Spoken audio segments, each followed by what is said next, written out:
क्या हुआ बताओ। हम शादी के बाद तुरंत बच्चा नहीं चाहते हैं।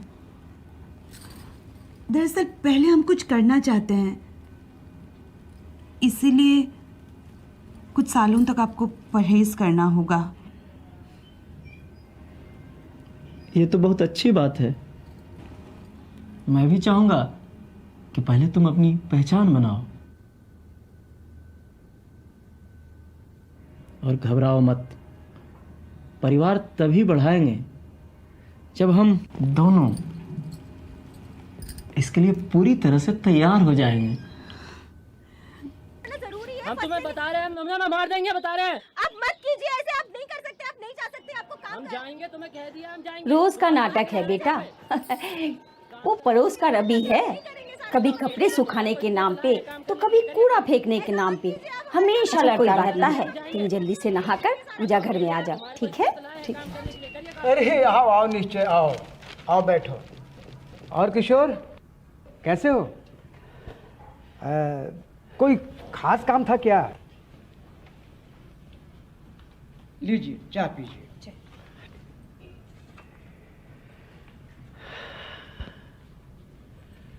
अकवारी जी, जी मुखिया साहब कब पधारेंगे? निश्चय, ये हम कैसे बताएं?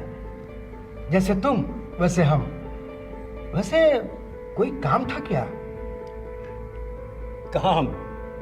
काम तो ऐसे बोल रहे हैं जैसे मुखिया जी बहुते कामकाजी हैं।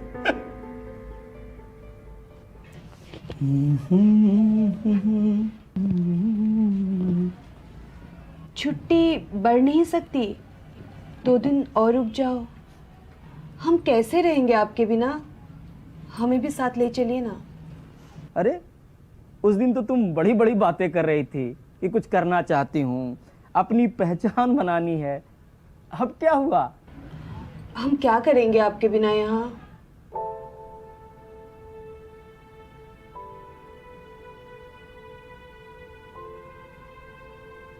देखो सुरैया, अब ये गांव तुम्हारा भी है और जहां तक मैं इस गांव को समझता हूं, इस गांव को तुम्हारी बहुत जरूरत है।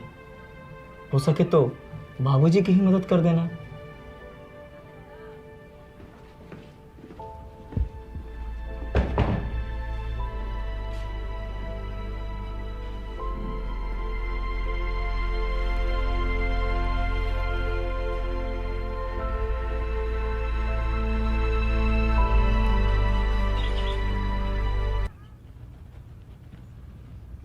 बाबूजी चाय।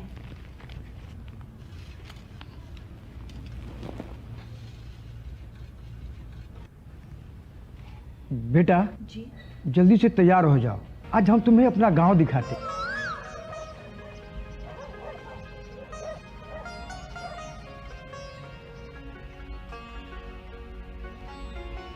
बाबूजी, ये आंगनवाड़ी क्यों बंद है? बेटा वो छत का काम चल रहा है। बेटा ये हमारे गांव का स्कूल है।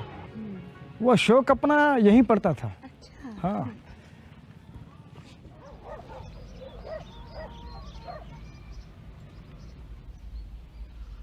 मनोज बाबू उठिए, क्लास का टाइम हो गया है। अरे अखबारी चाचा, इससे आ रहा हूँ। अरे ये तो आपकी बहू है ना? आइए आइए बैठिए। जी कहिए। मास्टर जी, स्कूल में बहुत कम बच्चे दिख रहे हैं। बेटा बच्चे देखना है तो मध्याह्न भोजन के समय देखना है, और टीचर्स देखना है तो इंस्पेक्शन वाले दिन। इसीलिए 5वीं क्लास के बच्चे को आ भी नहीं आता ढंग से। अरे तो हम समझा ही नहीं सकते हैं, बच्चे को गोद में उठा के नहीं ना ले आएंगे। और टीचर्स मास्टर जी, वो कहाँ है? देखो बेटा, टीचर्स गलत हैं, लेकिन अब 2-1 बच्चे क्लास में आएंगे तो कौन टीचर पढ़ाएगा? आप कुछ करते क्यों नहीं बाबूजी?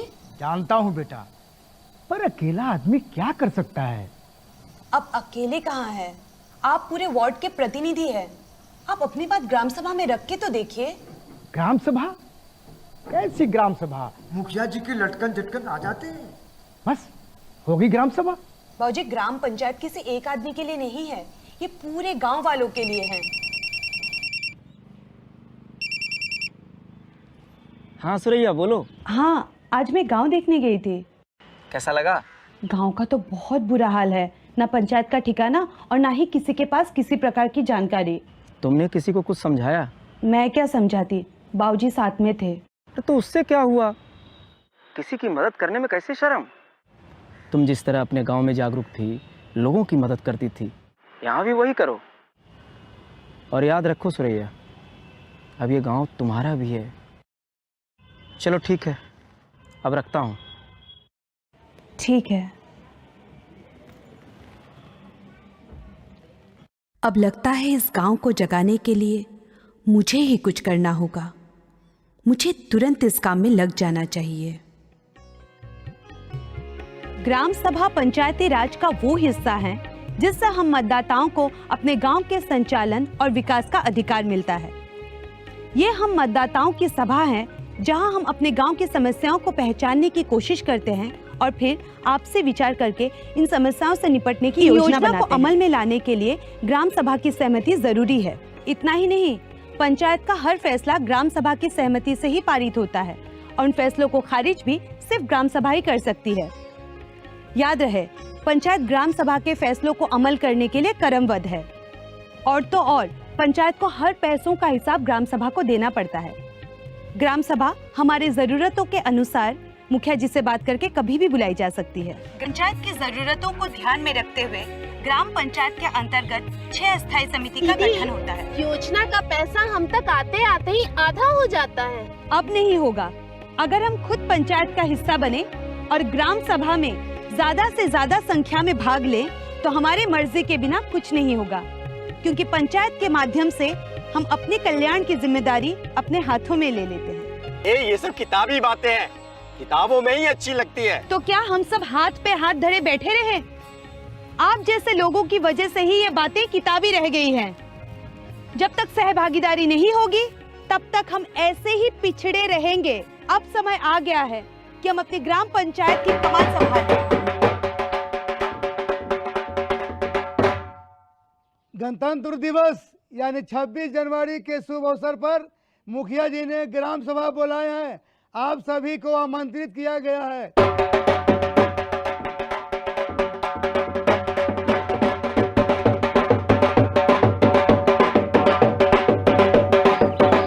अरे आज तो पूरा पंचायत पहुंचा हुआ है। अरे सबके लिए जलेबी मंगाओ। मुखिया जी, लोग यहाँ जलेबी खाने नहीं, ग्राम सभा में हिस्सा लेने आए हैं। ये तो और अच्छी बात है। वैसे भी गांव के लोगों को ग्राम सभा में कभी कभी हिस्सा लेना चाहिए। गांव के बारे में बहुत कुछ जानने को मिलता है। मुखिया जी, कभी कभी क्यों, अब तो हर ग्राम सभा में ऐसी भी रहेगी। बहुत खूब कहे हैं निश्चय चाचा, पर एक घर से एक मर्द काफ़ी है। औरतों को कहाँ समय मिलता है। मुखिया जी, आप चिंता ना करें, गांव के हित के लिए गांव की औरतें इतना बलिदान तो दे ही सकती हैं। मुखिया जी, हमारे घर के सामने जो नालियों का संगम है, उसके पक्कीकरण का काम पंचायत के द्वारा होना था, लेकिन वो काम अभी तक हुआ नहीं। मास्टर जी, पक्कीकरण इतना आसान नहीं है। रेडियो टीवी की बात अलग होती है। गांव आते आते चीजें बदल जाती है। कौन सी चीज बदल जाती है मुखिया जी, बताइए। अरे तुम अकवारी चाचा की बहू हो ना, हमें पता चला है तुम्हारे बारे में। बहुत अच्छा काम कर रही हो तुम बेटी, पर हर कहानी का एक दूसरा पहलू भी होता है जो हमें पता नहीं होता है। वैसे भी ये योजनाएं पंचायत के पीछे की कहानी है, जो इतनी उलझी हुई होती है कि सुलझते सुलझते 5 साल बीत जाता है। मुखिया जी, ग्राम सभा गाना गाने के लिए नहीं है। यहाँ जरूरी है कि हम पंचायत के हित में जो मुद्दे हैं उस पे बात करें और उन पे अमल करने की कोशिश की जाए। एक और बात मुखिया जी, जब नाली के पक्कीकरण का काम दूसरे गांव में चालू है तो हमारे यहाँ क्यों नहीं? तुम कभी अकवारी चाचा के साथ आओ, हम तुम्हें समझाएंगे। अच्छा, अब हम इजाज़त चाहेंगे, पंचायत के कुछ ज़रूरी काम से शहर जाना है। आगे अकवारी चाचा सभा को चालू रखेंगे। और हाँ, आप लोगों को जो कुछ भी शिकायतें हैं अकवारी चाचा के पास लिखवा। आप शहर में ही बस जाइए मुखिया जी, ज्यादा अच्छा रहेगा।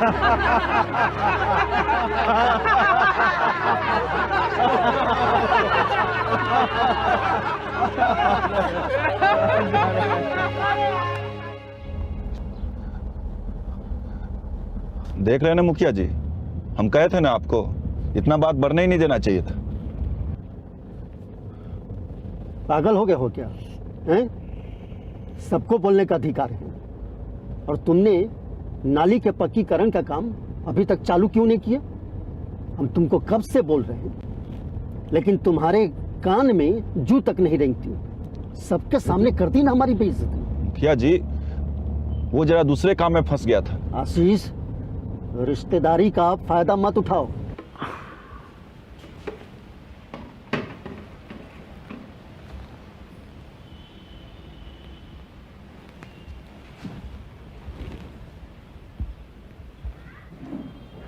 क्या हुआ, परेशान नजर आ रहे हो? कुछ नहीं, आज ग्राम सभा में सबके सामने मेरी बेइज्जती हुई है। ये तो होना ही था। अब पेड़ लगाओगे बबूल का तो आम कहाँ से पाओगे? आपको शुरू से ग्राम पंचायत को लेकर काम करना था, मगर आपने लापरवाही की। मैंने लापरवाही की? तुम ये कैसे कर सकती हो? आपने जो भी काम किया, गांव वालों से कभी राय ली? आपको जो ठीक लगा आपने वही किया। क्या गलत किया मैंने? आपने कभी टूटी फूटी सड़कों के मरम्मत के बारे में सोचा? तालाब के सफाई के बारे में आपने कभी नहीं सोचा। रोजगार को लेकर जो भी काम किया आपने बिना योजनाबद्ध तरीके से किया, जिसकी वजह से गांव वालों को जो भी लाभ मिलना था वो नहीं मिल पाया। तो मुझे कोई गांव वाला आकर कुछ कहे तब ना मैं कुछ कर पाता। यही तो बात है कि आपने कभी ग्राम सभा को महत्व ही नहीं दिया, जो इसकी सबसे बड़ी नींव है।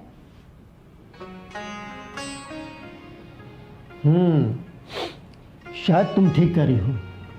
अच्छा, एक बात बताओ, तुम्हें इन सब के बारे में कैसे पता चला? सुरैया की वजह से। उसने पूरे गांव को जगाया है, ग्राम पंचायत के हर एक पहलू से गांव वालों को अवगत कराया है।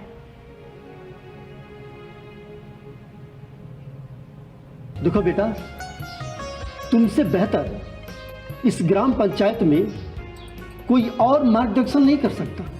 अब समय आ गया है कि हम सब कंधे से कंधा मिलाकर इस पंचायत का भविष्य संवारें।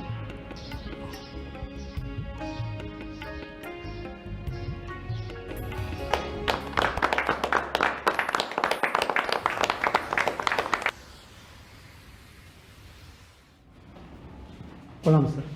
प्रणाम। आइए।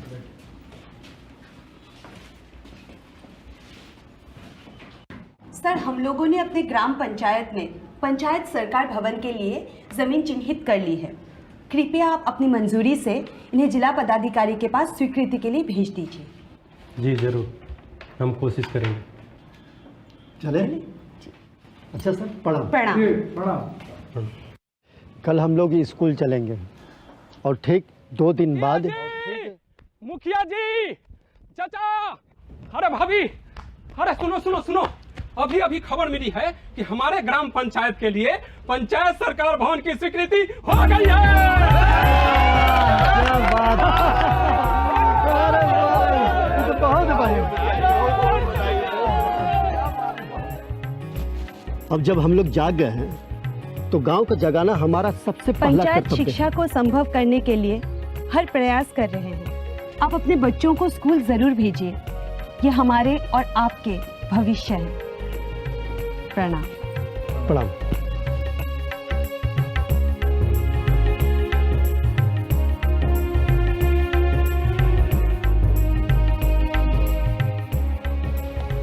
नमस्ते सर। नमस्ते। सर, ये हमारी पंचायत की शिक्षा व्यवस्था को लेकर कुछ शिकायतें हैं, देख लीजिए। अच्छा अच्छा, ठीक है, देख। ठीक है, हम इसको देख लेंगे। ठीक है।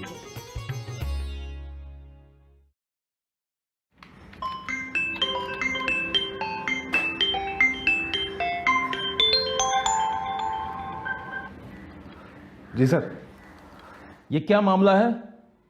भरतपुर से इतनी शिकायतें आ रही हैं, और वो भी ग्राम सभा की कार्रवाई के साथ। आप लोग कुछ कर भी रहे हैं, यूं ही हाथ पर हाथ धरे बैठे हैं? सर, इन सभी शिकायतों पर कार्रवाई की गई है। भरतपुर में धीरे धीरे सभी सरकारी योजनाओं में सुधार भी हो रहे हैं, और मैं स्वयं इसकी मॉनिटरिंग कर रहा हूं। लेकिन ये भरतपुर ग्राम पंचायत से अचानक इतनी शिकायतें क्यों आ रही हैं? सर, उस पंचायत में काफी जागरूकता बढ़ गई है। एक गांव में जागरूकता आने से ये हाल है। अगर पूरे प्रखंड के लोग अपने अधिकारों को समझने लगे तो क्या हाल होगा? आगे से अपने प्रखंड में ग्राम पंचायत की समस्याओं पर विशेष ध्यान दो। खासतौर पर ग्राम सभा के माध्यम से प्राप्त शिकायतों और प्रस्तावों को बिल्कुल भी हल्के में मत लो, वरना मैं सीधी कार्रवाई करूंगा। जी सर।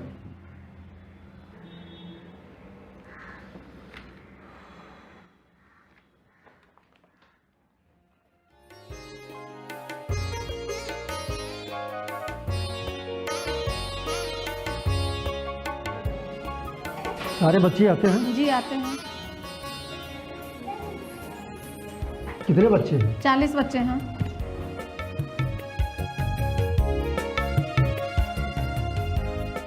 यहाँ कुर्सियों की जरूरत है। और बच्चों, सब ठीक है? पढ़ाई कैसे चल रही है? अच्छी है।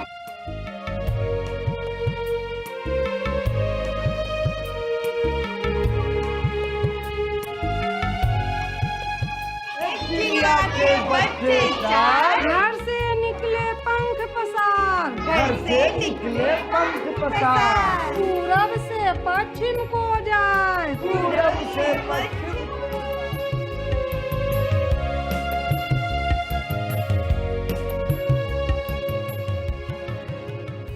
सुरैया बेटी के ग्राम पंचायत की अस्थाई समितियों का हिस्सा बने, इसके लिए मैं सुरैया का और आप सभीयों का आभारी हूं। मैंने काफ़ी चिंतन करने के बाद ये तय किया है कि आने वाले इलेक्शन में इस बार सुरैया बेटी हमारी तरफ से मुखिया पद की उम्मीदवार बने।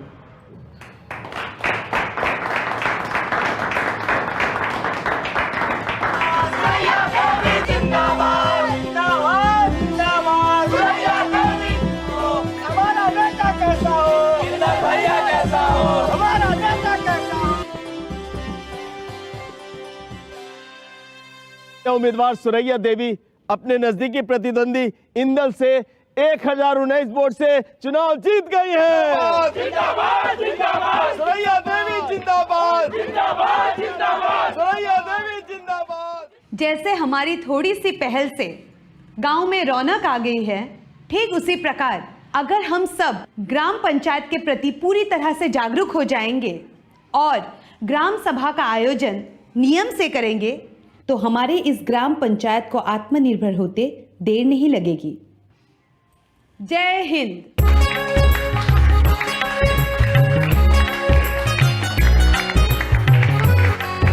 अपने कर्तव्यों के प्रति सजग जनता और जनप्रतिनिधियों की वजह से भरतपुर ग्राम पंचायत को नानाजी देशमुख राष्ट्रीय ग्राम गौरव पुरस्कार से सम्मानित किया गया।